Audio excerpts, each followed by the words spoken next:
Bonjour à tous. La question des dérivés d'huile végétale, c'est quelque chose qui est intéressant, un petit peu à la mode, et j'avoue que ça a été... on est rentré dans des domaines un petit peu nouveaux pour nous, qui étions habitués plutôt à des solvants traditionnels pétrochimiques. On avait commencé à faire un petit peu dans le végétal, mais là, on est dans des problématiques qui se rapprochent un petit peu de la chimie verte et puis du développement durable avec ce type de solvant-là.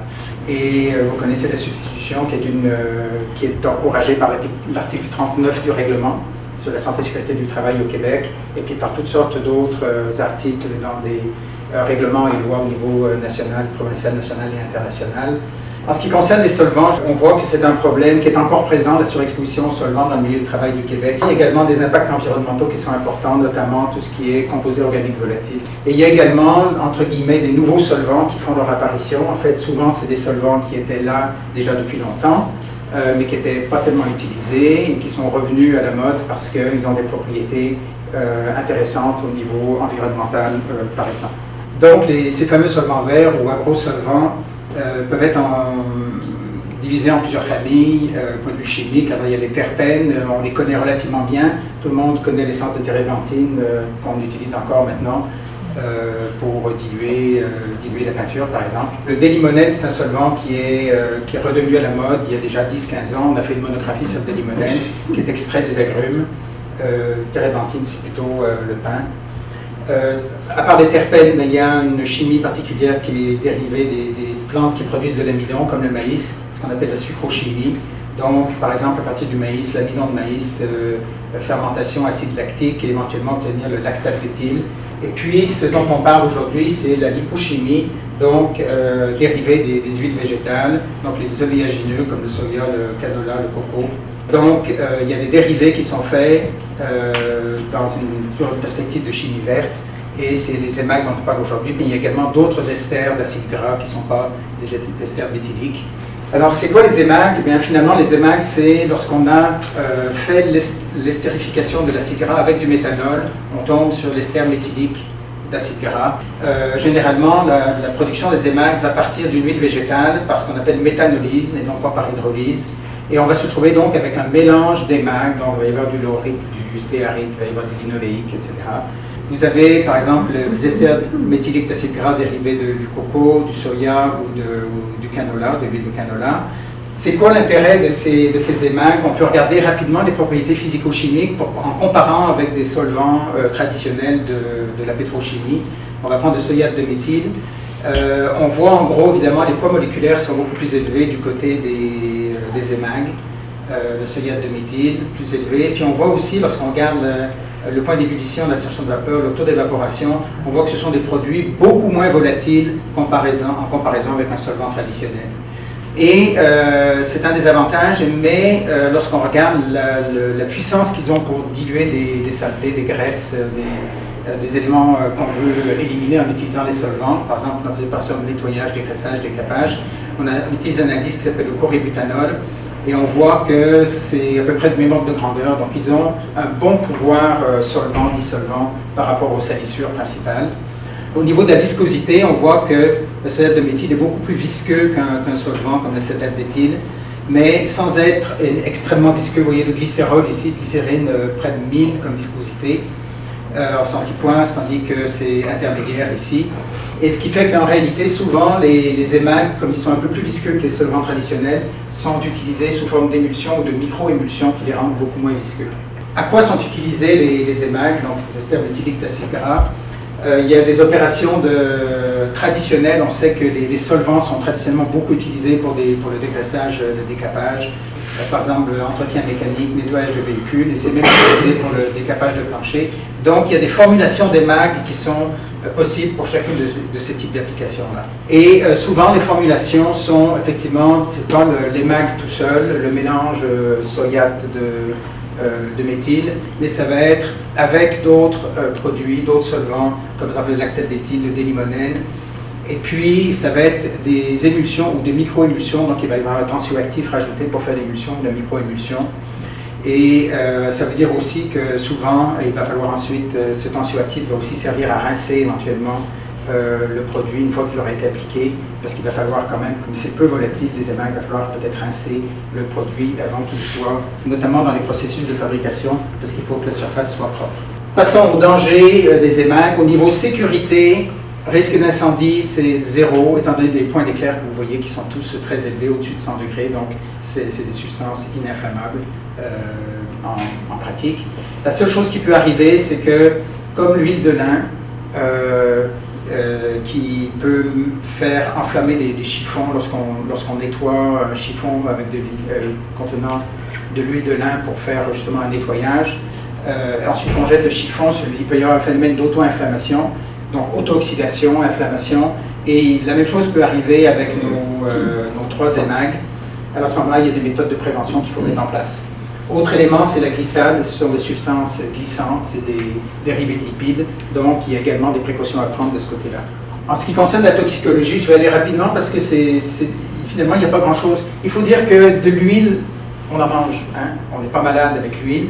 Ça ne veut pas dire qu'il ne s'agit pas d'huile, il s'agit d'ester méthylique au lieu de glycérol, mais on est très très proche en termes de métabolisme et de chimie avec ce qui se passe pour donc, ces produits-là qui sont finalement très peu toxiques. Par contre, au niveau de... Donc c'est surtout par ingestion finalement qu'il y a des données. Il y a peu d'études sur l'absorption cutanée, il n'y a pas d'études sur l'absorption cutanée respiratoire de ces produits-là. On sait que chez le rat, c'est absorbé par la voie digestive et que, à cause d'études in vitro, on sait qu'il y a une hydrolyse qui dégage du méthanol, donc le méthanol qui est en bout de chaîne, qu'on a rajouté à un moment donné sur l'acide gras. Finalement, il va être régénéré, et on sait que le méthanol, lui, il a un métabolisme qui est éliminé sous forme de CO2, mais le méthanol est quand même un produit avec une certaine toxicité. Du côté de la partie acide gras, elle est complètement dégradée en CO2. Du côté de la toxicité aiguë, c'est des doses létales extrêmement importantes, ça veut dire que c'est très peu toxique ces produits-là, les émags, chez l'animal de laboratoire en toxicité aiguë. La seule chose qu'on sait, c'est qu'il y a un potentiel d'irritation léger à modéré au niveau de la peau et des yeux. C'est tiré des études chez l'animal, mais également de quelques expériences industrielles, mais ce n'est pas quelque chose d'extrêmement important, c'est modéré ou léger. Toxicité subchronique, il n'y a pas grand-chose à en tirer, c'est des études avec des doses massives qui ne sont pas du tout informatives en ce qui concerne le milieu de travail. En ce qui concerne la question des CMR, cancérogénicité, mutagénicité, reprotoxicité, le consensus dans la littérature, c'est que ce ne sont pas des produits dont on devrait se préoccuper en ce qui concerne ces 3 effets-là. En ce qui concerne l'exposition aux émags, alors il n'y a pas de données publiées. Bon, alors vous allez me dire pourquoi, c'est peut-être parce qu'ils ne sont pas volatiles. C'est en partie ça. Donc on est parti de l'émag le plus volatile, ici, qui était l'orate de méthyle, à 12 carbone, et puis on a calculé la concentration de vapeur saturante à 25 degrés, ça donnait 47 mg par mètre cube. Ça serait la concentration si on avait le nez au-dessus du lorate de méthyle. En milieu de travail, on a toujours une dilution due à la distance par rapport à la source, qui est au minimum de 10, et puis on dit souvent de 10 à 10 000 la dilution. Donc notre petit modèle nous dit que en termes de vapeur, ça serait difficile d'aller au-delà de quelques milligrammes par mètre cube en termes de concentration dans l'air. C'est pas énorme en termes de vapeur. Par contre, si on chauffe, il y a un phénomène un petit peu différent, c'est parce que la pression de vapeur va augmenter, la concentration va augmenter, et ensuite il va y avoir une condensation des vapeurs lorsqu'elles vont retomber à la température de la pièce à 25 degrés. Donc, ça veut dire qu'on va avoir un brouillard qui pourrait être généré dans la mesure où la concentration qu'on retrouve ici est supérieure aux 47 mg par mètre cube. Donc, on risque d'avoir une partie vapeur et une partie brouillard. Et cette partie brouillard pourrait être particulièrement importante. On voit 300 mg par mètre cube, c'est beaucoup pour un brouillard. Elle pourrait être également importante s'il y a un phénomène de pulvérisation, si le procédé implique de pulvériser le produit. Un autre petit modèle qu'on a fait au niveau de la toxicologie, on s'est dit, vu qu'il y a un métabolisme qui génère du méthanol, allons voir ce que ça donne au niveau du méthanol, qui est peut-être le produit le plus toxique là-dedans. Donc on a fait un petit calcul au niveau du métabolisme et on a dit, si on se met à la concentration de 47 mg la mètre cube, et un peu le pire des cas, avec un travailleur 10 mètres cubes d'air par jour pendant ses 8 heures de travail, on voit que ce travailleur-là absorberait 70 mg au total pendant ces 8 heures d'équivalent méthanol. Et si on compare ça à ce qu'il absorberait en état exposé au méthanol, à la TLV du méthanol, la valeur limite d'exposition, c'est énormément plus. Donc on voit qu'on est très en dessous de ce qui arriverait si on était à la valeur limite d'exposition pour le méthanol. Donc encore une fois, c'est une espèce de modèle qui nous rassure beaucoup quant à la toxicité de ces produits. Ensuite, un point intéressant, c'est qu'il n'y a pas de valeur limite d'exposition dans la littérature pour ces produits-là. Alors, on regarde par exemple ce qu'il y a dans le règlement sur la santé et sécurité du travail, et il y a quelque chose qui s'appelle brouillard d'huile végétale, mais ce n'est pas une huile végétale. C'est un ester méthylique d'acide gras. Ça se rapproche, mais ce n'est pas une huile végétale.